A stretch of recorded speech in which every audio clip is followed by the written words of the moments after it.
नमस्कार दोस्तों, मैं शंकर सिंह बिस्ट आज एक बड़े ख़ास टॉपिक पे बात करने आया हूँ। ख़ास टॉपिक ये है कि आज जिस तरह से हम पूरे विश्व में एक सिचुएशन पैदा होती देख रहे हैं, पैदा होती ही नहीं बिगड़ती हुई देख रहे हैं, और वो सिचुएशन ये है कि हम जीवन जीने के लिए अब संघर्ष करने लगे हैं, और संघर्ष भी उन चीज़ों के लिए कर रहे हैं जो हमें कभी आसानी से उपलब्ध थी। जी हाँ,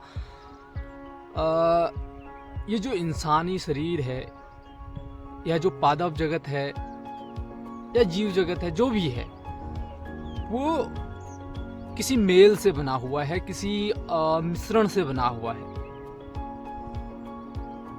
जिसके लिए हमने कभी संघर्ष नहीं किया, जिसके लिए हमने कभी इतना विकसित होने के से पहले संघर्ष नहीं किया जितना हम विकसित होने के बाद कर रहे हैं। जी हाँ, मैं बात कर रहा हूँ पंच तत्वों की। क्लाइमेट चेंज हमारा दिया हुआ शब्द है। पंच तत्व प्रकृति ने खुद बनाया हुआ एक ऐसा मिश्रण है जिसमें जीवन अंकुरित होने का, जीव प्राण अंकुरित होने की क्षमता रहती है, और वो ही हमारी प्राथमिक आवश्यकताएं हैं। पंच तत्वों में जल, वायु, अग्नि यानी कि ताप, भूमि और गगन, आकाश, ये 5 ऐसे तत्व हैं जिनके कारण ही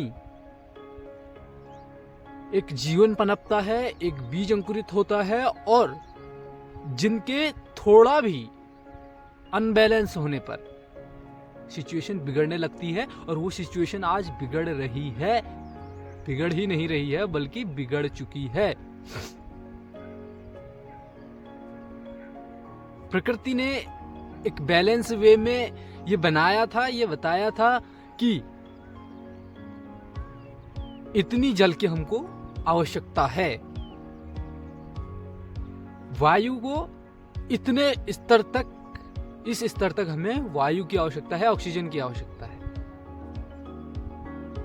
एक स्तर तक हमें इस स्तर तक ताप की आवश्यकता है, अग्नि की आवश्यकता है, और कितनी भूमि और किस रूप में आवश्यक है, और गगन कितना स्वच्छ और कितना घना हमें चाहिए। तो वो एक मिश्रण बना हुआ था, और वो मिश्रण एक बैलेंस था, एक पॉइंट था जहां पे जीवन क्रिएट होता है, जहां पर प्राण क्रिएट होते हैं, जहां पर जीव रूपी तत्व जो है वो क्रिएट होता है।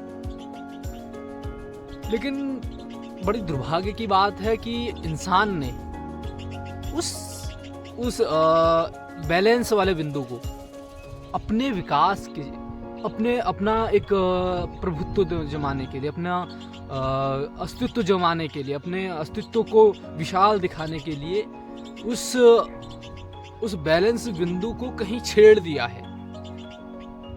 बात बहुत गहरी है, हालांकि बहुत लोगों के समझ में नहीं भी आएगा, लेकिन बात बहुत गहरी है। हमने उस बिंदु को छेड़ दिया है। उस बिंदु को इसलिए छेड़ दिया है कि हम देख रहे हैं जो हमारे जीवन जीने के लिए आवश्यक तत्व हैं, जिनके बगैर हम जीवन नहीं जी सकते हैं, जिनके बगैर हम जीवित नहीं रह सकते हैं, वो कहीं ना कहीं बिगड़ रही हैं, वो कहीं ना कहीं अनबैलेंस हो गई हैं। अनबैलेंस किस तरह से हुई है? अनबैलेंस हुई हैं, अगर हम सबसे पहले वायु की बात करते हैं तो हमको एक शुद्ध वायु प्रकृति ने दी थी। शुद्ध वायु वो क्रिएट करने वाले ने शुद्ध वायु जो है उपलब्ध कराई थी। लेकिन आज वो शुद्ध वायु एक हमारे प्राणों के लिए, उस शुद्ध वायु में हमने ऐसे जहर घोल दिए हैं, ऐसे तत्व घोल दिए हैं, वो हमारे प्राणों के लिए खतरा बन गया है, वो हमारे हेल्थ के लिए खतरा बन गया है। अब हमें उससे बहुत सारी बीमारियां, बहुत सारे प्रॉब्लम्स होने लगे हैं। वहीं दूसरी तरफ जो दूसरा तत्व है जल, जिसके बगैर जीवन जीना भी संभव नहीं है, क्योंकि हमारा शरीर ही जल से बना हुआ है। जितना जल इस भूमि पे है उतना ही जल हमारे शरीर में भी है। अब हमने उस जल तत्व को भी अनबैलेंस कर दिया है। एक तो हमने उसका दुरुपयोग करके उसको खत्म करने की कोशिश की, दूसरा प्रकृति ने जितना शुद्ध जल हमको दिया था कि इस स्तर से नीचे अगर जल अशुद्ध हुआ तो हम जीवन सरवाइव नहीं कर पाएंगे, तो वो भी स्थितियां उत्पन्न हो गई हैं।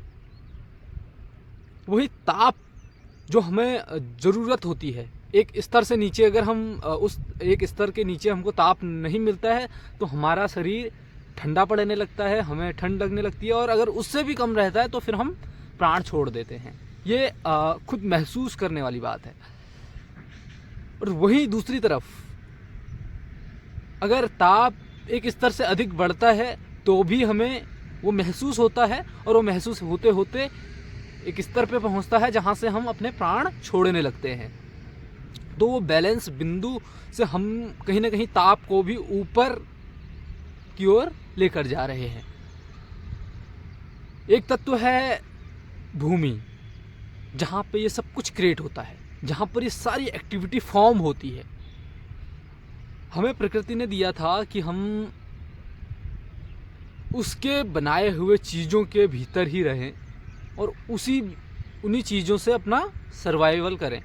लेकिन आज हमने अपना दिमाग लगा के, आज हम थोड़ा सा विकसित होकर हमने बहुत सारे ऐसे कंस्ट्रक्शन कर दिए हैं उस भूमि पे, और ऐसे चीज़ें हमने उस भूमि पे डाल दी हैं जिससे उस भूमि की वो क्रिएशन की क्षमता ख़त्म हो गई है। और वो क्रिएशन की क्षमता ख़त्म होने से जो वो बैलेंस बिंदु हमारे लिए था, उस बैलेंस बिंदु से जो अन्न उपजता था, उस बैलेंस बिंदु से जो हमारे लिए ऑक्सीजन देने वाले पादप उपजते थे, और बहुत सारी चीज़ें जो वहाँ पर क्रिएशन होता था, वो भी खत्म हो चुका है। और अंत में आता है गगन। गगन में बहुत सारी चीज़ें हैं। गगन से सूर्य भी आता है, गगन में अन्य चीज़ें भी हैं, ब्रह्मांड, पूरे ब्रह्मांड में पृथ्वी भी है, बहुत सारी ऐसी चीज़ें हैं। वहीं एक वायु का, वहीं गैसों का, वहीं हर चीज़ का एक बना हो एक सिस्टम जो है वो रहता है।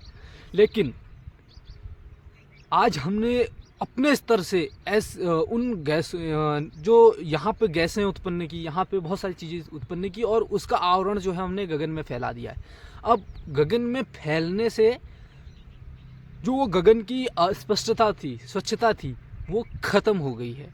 तो जो सूर्य की किरणें, अगर हम सीधे सीधे बात करें तो सूर्य की किरणें हम तक कहीं ना कहीं उस स्तर से नहीं पहुंच पाती हैं, या उस वे में नहीं पहुंच पाती है जिस वे में हमको उसकी ज़रूरत है।